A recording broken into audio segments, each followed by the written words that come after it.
Today, we are going to focus on a fascinating area of business innovation, that is the bottom of the pyramid, or we also call it BOP. The BOP represents the world's largest and often poorest socio-economic group. Though their income may be limited, they are highly resourceful and represent an untapped market with unique needs.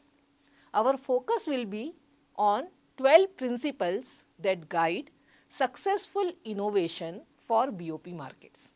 These principles are not just theoretical, they are based on real world examples where companies have successfully delivered value to low income communities. So, let us start and see those 12 principles. So, first principle is focus on price performance of products and services. In BOP markets, affordability is crucial. People at the BOP require products that are high in value yet low in cost. Creating a high price performance and a balance between two is very important. Let's see few examples. First example, Unilever's Pureit. Unilever's Pureit is a water purifier which was designed to provide clean water to households without access to reliable electricity or expensive filtration systems. Pureit combines affordability with effectiveness, allowing people to purify water at home without high upfront cost. Another good example is introduction of sachet packaging for products like shampoo, laundry detergent, even some creams, ketchup, and many Asian and African market and Asian and African countries are selling these small quantities at very low price, allows people to buy what they need without spending a large amount upfront, providing flexibility to budget conscious consumer. Companies must rethink their traditional pricing models to align with the purchasing power of BOP consumers, emphasizing incremental spending over lump sum purchases. Now see the second principle of innovation. Innovation requires hybrid solutions. Hybrid solutions blend existing technologies with new innovations to create affordable and accessible products.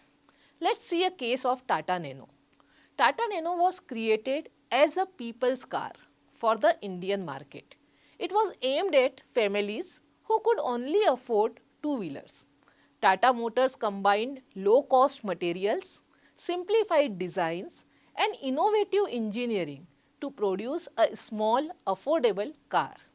Although it faced challenges in the market perception, it still exemplified a creative approach to low-cost vehicle innovation. Another example can be hybrid cook stoves. Hybrid cook stoves combine traditional cooking methods with modern fuel efficiency technology. They are being introduced in several African countries. These stoves reduce the amount of wood or charcoal which is required and making them both eco-friendly as well as affordable. So, hybrid solutions leverage a mix of advanced and conventional technology. It allows companies to keep costs down while still delivering a functional product for BOP consumers. The right hybrid solution can be life changing and can create a good life for BOP. Let us start with the third principle. The third principle is scalable and transportable. For a product to create a significant impact at the BOP, it must be easy to scale across different regions and cultures. Scalability ensures that the innovation can grow from one community to many. Let's take example of M-Pesa, the mobile banking service in Kenya. It provides a great case of scalability. M-Pesa began as a way to transfer money using mobile phones, which quickly became popular among the unbanked population. Its success allowed the model to be replicated across multiple African countries, which offer essential financial service to millions of BOP consumers. Another good example to understand principle 3 is solar lamps. Solar lamps like D-Light, which provide affordable solar lighting, were initially distributed in Kenya but later scaled to over 60 more countries. Solar lamps are transportable and provide a simple, sustainable lighting, which is a solution for off-grid communities globally. So, to succeed at scale, companies must consider the diversity of languages, cultural preferences and distribution networks in BOP markets. Let us see principle 4, which says conserving resources. It is important to eliminate, reduce and recycle. In BOP markets, resources are scarce. Companies need to design products which minimize waste, use fewer resources and which can be easily recycled or repurposed in their daily life. Let us see a case of Jaipur Foot. Jaipur Foot offers prosthetics that are not only affordable but also made from recycled materials. They use simple yet durable material to produce prosthetics that are accessible to low income individuals. It is especially in rural areas. Another good example can be waste recycling initiatives. A very good example can be V-cyclers. V-cyclers in Nigeria use low-cost bicycles to collect recyclables from households and in return families earn points that they can redeem for food and other essentials. This creates a circular economy that benefits the community and also reduce waste. So, what we understood, by minimizing resource use and prioritizing sustainability, companies can reduce cost as well as align their products with BOP values, creating a sense of responsibility and trust among their consumers. So, that was your principle 4 and let us go to principle 5. So, principle 5, which is functionality not just form. What it suggests that BOP consumers prioritize practicality over aesthetics. Products should be designed to solve real problems with less emphasis on luxury and the appearance of the product. A very good example of it can be Godrej Chotu Cool. Godrej Chotu Cool is a small portable refrigerator which aimed at rural consumers. It is a lightweight, run on minimal power and is durable in harsh conditions. Its design focuses on utility rather than style, making it suitable for people in rural and semi-urban areas who need affordable food storage. Another good example to understand functionality over form is the One Laptop Per Child initiative. The One Laptop Per Child initiative produced a low-cost, durable laptop design for children in remote areas. It included essential learning tools. It was energy efficient and could be charged by hand crank. It prioritized functionality over form. So, with this example, we understand designing for functionality ensures that products are truly useful for BOP consumers, addressing their needs directly and offering value through utility.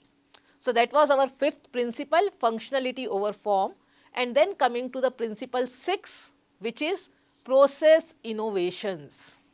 Sometimes the process by which a product is made or distributed can significantly impact its affordability and accessibility. So, let us see one example of Arvind Eye Care. Arvind Eye Care's assembly line approach to cataract surgery allows them to conduct thousands of surgeries at a fraction of the usual cost. This process innovation helps them treat large numbers of patients effectively, efficiently, providing affordable eye care to those who need it most. Another good example can be in rural healthcare, telemedicine has been transformative. Through telemedicines, doctor can diagnose and consult with patients remotely, drastically reducing travel costs and enabling patients in isolated areas to access expert medical care. So, with this we understood that process innovations are often just as important as product innovation, specifically for BOP market. Efficiency, automation and resource management are key to keeping cost low and access high. So, that was our principle. Now, we will come to the next principle, which is about de-skilling. Principle number 7 says de-skilling. Products for BOP markets should be easy to use without specialized skills or extensive training. Let us see the example of GE's handheld ultrasound device. It is an excellent example of de-skilling. This device allows healthcare workers in remote areas to perform basic diagnostics even without specialized training. The machine is designed to be easy to operate, providing access to critical medical diagnostics in underserved areas. Another example to understand de-skilling is village level entrepreneurs.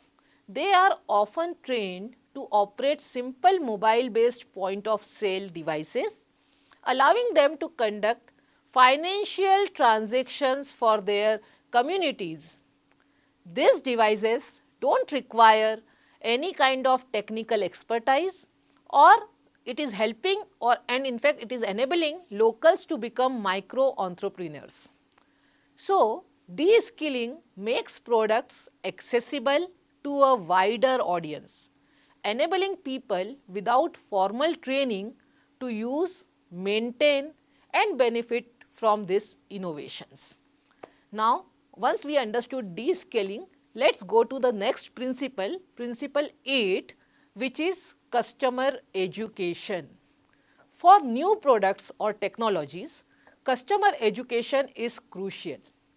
Without understanding the benefit or usage, even a well-designed product can fail.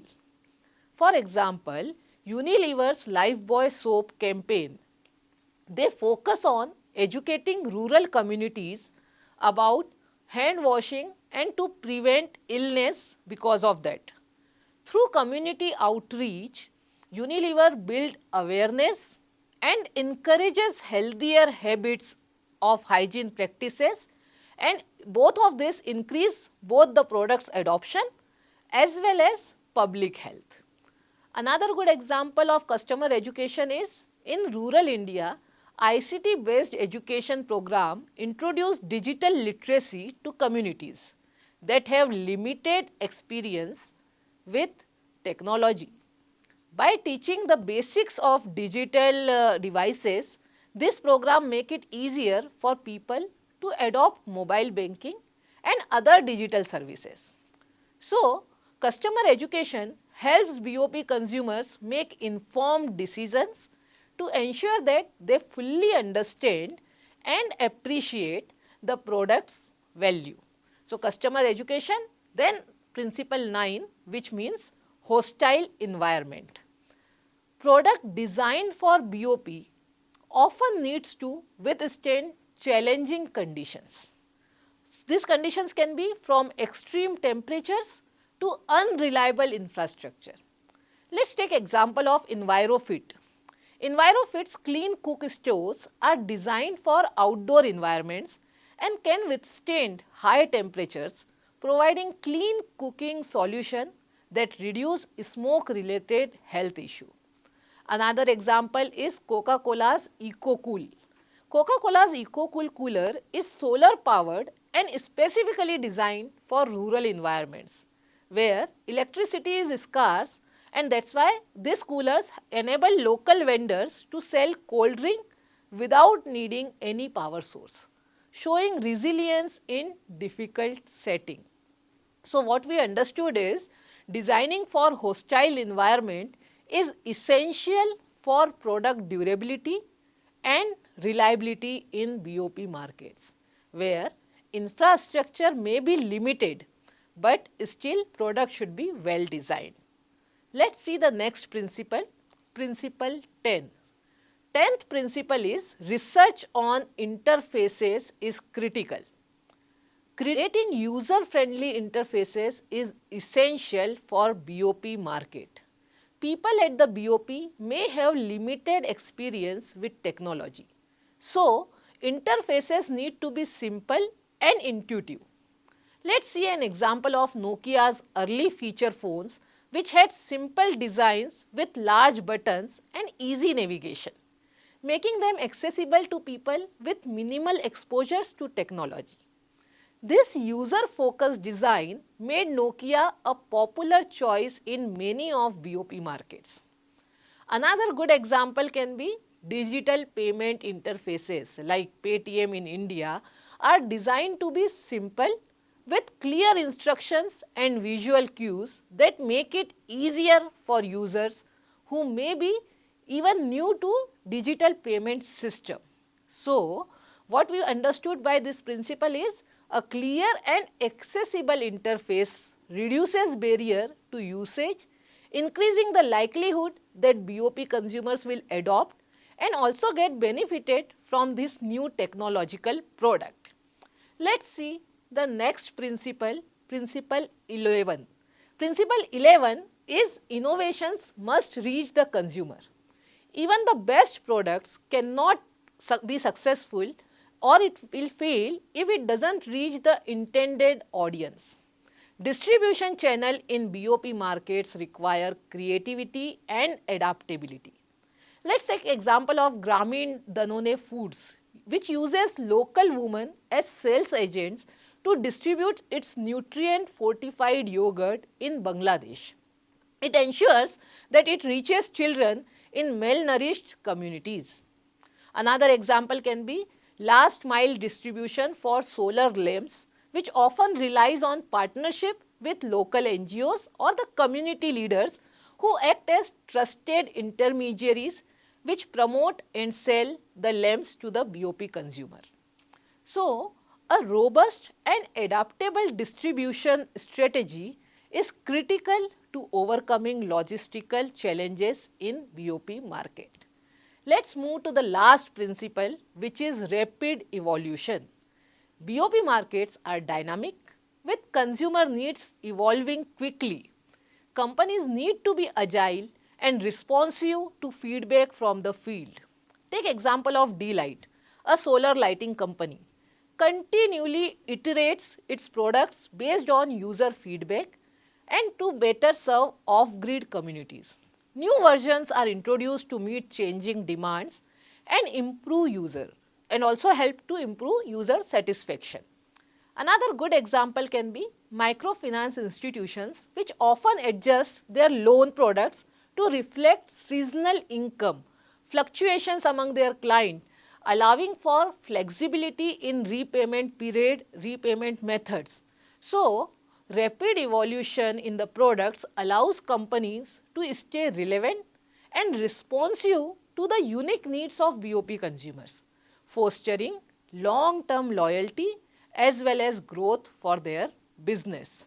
So, by understanding this 12 principle, what we can conclude is the bottom of the pyramid represents an incredible opportunity for businesses to make a positive social impact while tapping into new markets.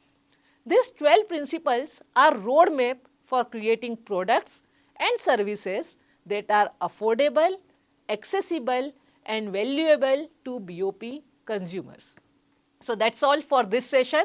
Thank you for joining. I hope these principles inspire you to think creatively about how business innovation can truly change lives and also can make good profit for businesses.